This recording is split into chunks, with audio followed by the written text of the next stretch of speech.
पहले तो एक चीज़ बताऊंगा सर्टिफिकेट देने से पहले, मतलब एक्सीलेंस इज नॉट नेगोशिएबल।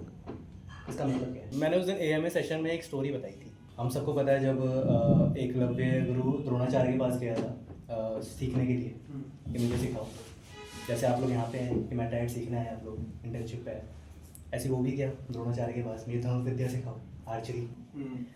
तो द्रोणाचार्य ने मना कर दिया।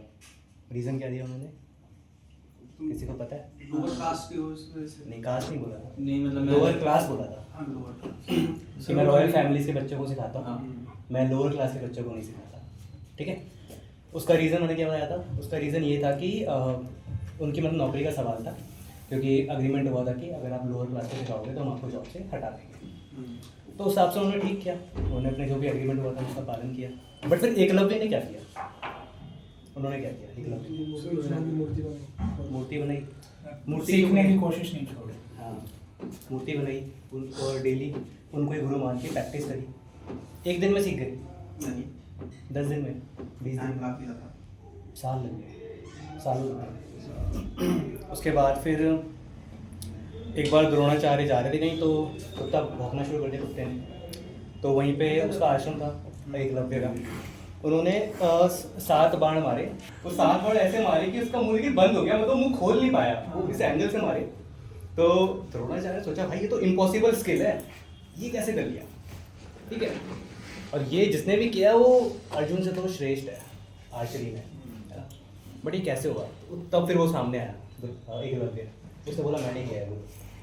तो सोचा ये तो यार अर्जुन से ज़्यादा वो है, मतलब तेज़ है, अगर ये उनको पता चल गई रॉयल फैमिली, मतलब ये कौरवों के पिताजी और ये सब थे, तो मेरे को काम से निकाल देंगे। तो उन्होंने बोला मुझे गुरु दक्षिणा दो। तो गुरु दक्षिणा में क्या मांगा? अंगूठा मांगा। अंगूठा क्यों मांगा?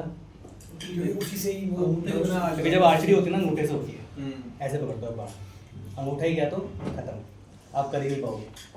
बट रिजल्ट क्या था? एंड रिजल्ट क्या था? क्या उन्होंने छोड़ दिया था आर्चरी करना? नहीं नहीं जब महाभारत का युद्ध हुआ था तो वो आर्चरी कैसे कर रहे थे? उंगलियों से। 2 उंगली से।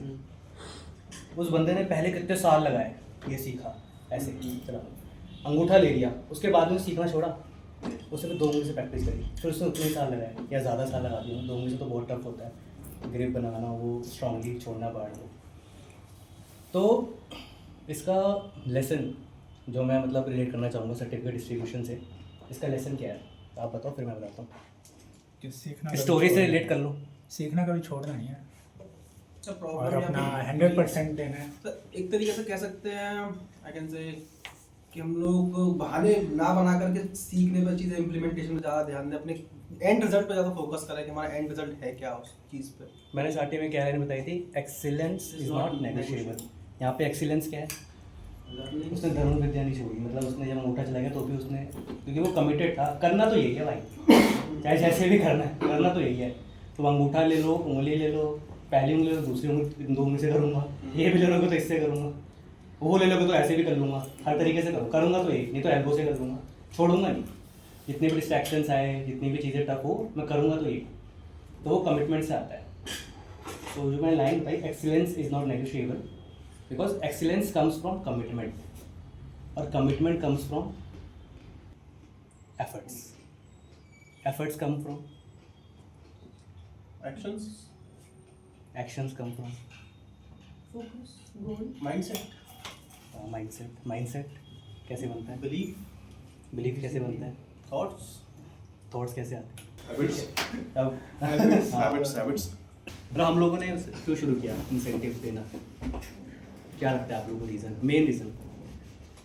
मैनिपुलेट करना है या आप लोगों को लालच देनी है कि रुके रहो?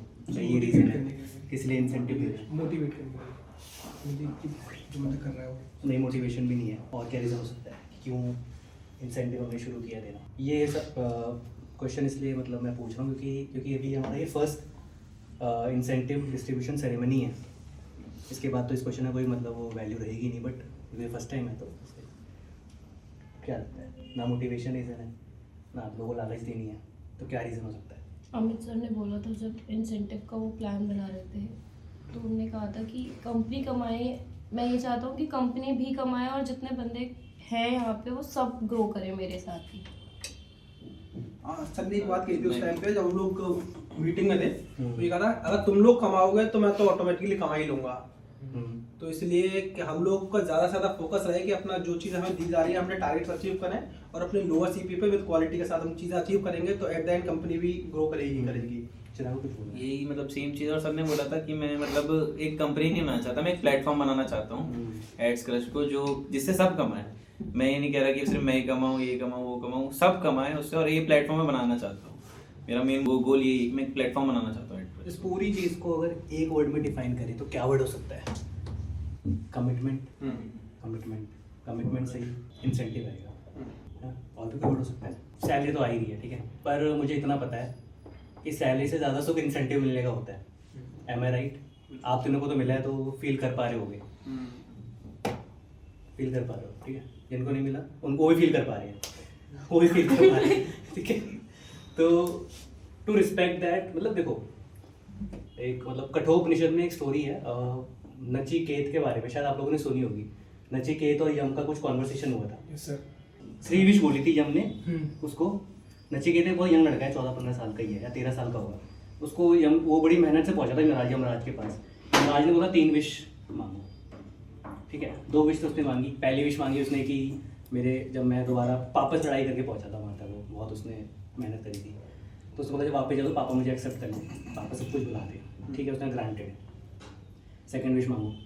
सेकंड विश उसने बोला कि मुझे ऐसी विधि बता दीजिए जिसको मतलब मैं डेली अपने पूजा पाठ में इस्तेमाल कर सकूं और भगवान के क्लोज रह सकूं, बाकी तो जो काम है वो तो करूँगा ही। उन्हें ग्रांटेड। थर्ड विश बताओ। थर्ड उसने मांगा था मुझे अल्टीमेट ट्रुथ बताओ लाइफ का क्या है, अल्टीमेट ट्रुथ क्या है ये। तो उसने बोला भाई ये मत पूछ, अल्टीमेट ट्रुथ क्या है ये मत पूछ, तू मेरे से किंगडम ले ले, साम्राज्य ले ले, तू मेरे से सोना ले ले, तू मुझे सुंदर स्त्रियाँ ले ले, तू मेरे से जो चाहे ले ले, पर तू ये मत पूछ अल्टीमेट ट्रुथ है क्या। सोचो आपके सामने कभी ये लालच आए, भाई जितना गोल्ड चाहिए ले ले, ठीक है, जितना तेरे को भाई सुंदर स्त्रियाँ चाहिए ले ले, जो चाहिए ले ले, बट तेरा जो अल्टीमेट गोल है उसको छोड़ दे। हम में से कितने हैं जो टिके रहेंगे उस चीज़ पे? हम में से कितने हैं जो उस कमिटमेंट पे टिके रहेंगे? कम लोग हैं, बहुत कम लोग। 0% पॉसिबिलिटी क्यों रुके। बट वो टिका रहा नचिकेता। उसने कहा नहीं, जानना तो यही है, बाकी तो मेहनत से पालूंगा, जानना तो यही है मुझे अल्टीमेट ट्रुथ, क्योंकि वो मुझे गुरु बता सकता है, वो मुझे और कोई नहीं बता सकता। बाकी तो मेहनत से मैं सब पालूंगा, तुम गोल्ड सोना जो दे रहे हो मैं खुद ही पालूंगा, वो छोड़ दो। तो लाइफ में डिस्ट्रैक्शंस आते हैं। आप लोग आप तीनों ने इंसेंटिव अर्न किया है, ठीक है। तो मुझे पता है भाई इंसेंटिव का मतलब, अर्न करने का मतलब पता है क्या है। आप लोगों ने बहुत सारी चीज़ें छोड़ी हैं उसके लिए। आप लोगों ने टाइम लगाया है अपने कैंपेन्स पे, अपने काम पे, और टाइम वो आप कहीं भी लगा सकते थे। आप मूवीज़ देख सकते थे, आप वेब सीरीज देख सकते थे, क्योंकि आप देखते होगे, बट उस और ज़्यादा वहाँ पे भी डिस्ट्रैक्शंस पे जा सकते थे।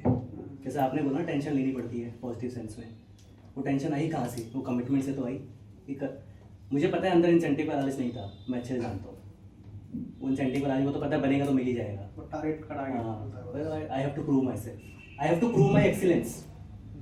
मुझे अपनी एक्सीलेंस प्रूव करनी है ना, बताया ना, एक्सीलेंस इज नॉट नेगोशिएबल। उसका मतलब ये है कि कमिटमेंट, मुझे अपनी कमिटमेंट में खरा उतरना है। तो वो सार उसका यही है, क्योंकि एक्सीलेंस से ना परफॉर्मेंस आती है, और परफॉर्मेंस से रिजल्ट्स आते हैं, रिजल्ट से इंसेंटिव आता है। Incentive is the respect for your commitment. हम आपके कमिटमेंट की रिस्पेक्ट कर रहे हैं इसलिए इंसेंटिव दे रहे हैं। रियल रीज़न इज इसका मतलब, क्योंकि सैलरी तो मिल गई ठीक है, बट जो रिकॉग्निशन है ना, रिकॉग्निशन सबसे बड़ी चीज़ रिकॉग्निशन होती है। कई बार एम्प्लॉय बोलता है रिकॉग्निशन ही नहीं है, साला इतना काम करके देता हूँ रिकॉग्निशन ही नहीं है। पैसा सेकेंडरी हो जाता है उसके लिए, बट रिकॉग्निशन तो दो आप मुझे, मैं करके दे रहा हूँ तो मेहनत कर रहा हूँ, उससे रिकॉग्निशन तो दो मुझे आप। तो that is the whole thing जो